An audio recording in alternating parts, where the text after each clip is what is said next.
everybody. Hi. I see your presence here. My name is Botero. I'm from Latin America. I was born in Colombia. I lived like 20 years in Venezuela, and then I had a great chance to move to Europe about 10 years ago. I will just quickly try to tell you what was my experience with the MBA. I followed my MBA at Télécom Ecole de Management in Paris. And the most interesting thing that really struck me and allowed me to pursue the degree. Now it's better? Yeah. Great. So what's the innovation? The innovation and the digital transformation experience. I guess this one is not working.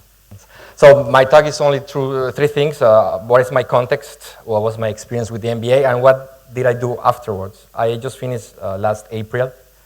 And a little bit of myself. I have a good electronics degree, information technology, PhD on information systems. I also have a specialization in communication networks, and I'm even studying right now psychology and many other things. The point is that I have a lot of technical experience, but regarding the business way, how to create my startup, I didn't know how to do that. And you can follow different paths to do that. I just decided to have a common framework, something that allowed me to really talk with people. And I guess an MBA is a nice thing to do, because an MBA is not just the courses, it's the people, it's the cohort, the networking you can pursue. And then my big idea was, okay, how can I create a startup? How can I get this management knowledge base? And how can I just keep all this into a global context? So as I say, I joined the MBA, and one of the nicest things we have, the program has, is we have 3 trips, one to San Francisco, Silicon Valley, Helsinki, and the last trip to India. So we'll briefly say what we did in those trips. First, we started in San Francisco. We visited Runaway Incubator, Accelerator 500 also. We went to Stanford. We have a nice class about design thinking. We also went to Facebook headquarters, Google headquarters, and for the fans, even you can go and take a picture of Steve Jobs' house. Even visit the Computer Science Museum and see an Enigma machine for those who know that. And one of the things we took from that trip is there is this startup thinking. And diversity is key in all senses, not just in the team itself, but if you have people from different nationalities, different backgrounds, this is very important for the company because you have different point of view. And there you have this, in general terms, this talk, share, and agile way of react. And one nice thing, this is from Stanford Design School, the only way to do it is really to do it. They say fail fast, try fast. And this is a different mindset of the things I have seen in Europe.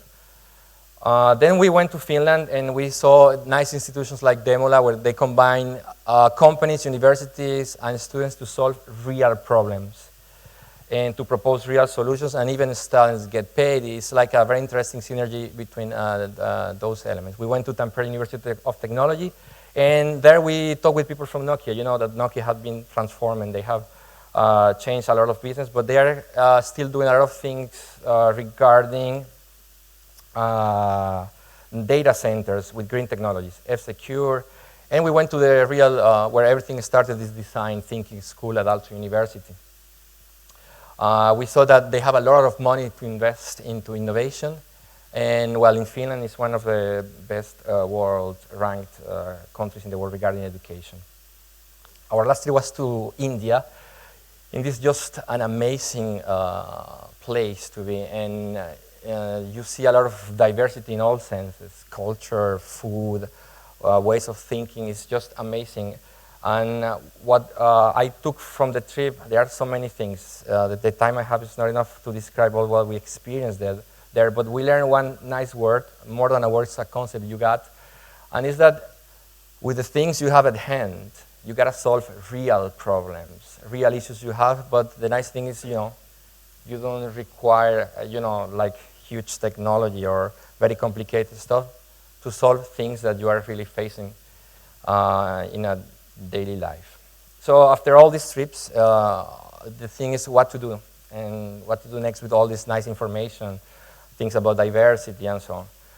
Well, as I said at the beginning, I'm from Latin America, and there we have a lot of problems and a lot of issues, and somehow this is good because it allows creativity and solutions. One thing we are experiencing right now is problems with electricity. And you see that this is in Venezuela. Normally say no hay luz. And it's like for many, many reasons. One of the reasons is that companies that provide those services, they are not financially stable. And it's very hard to control that.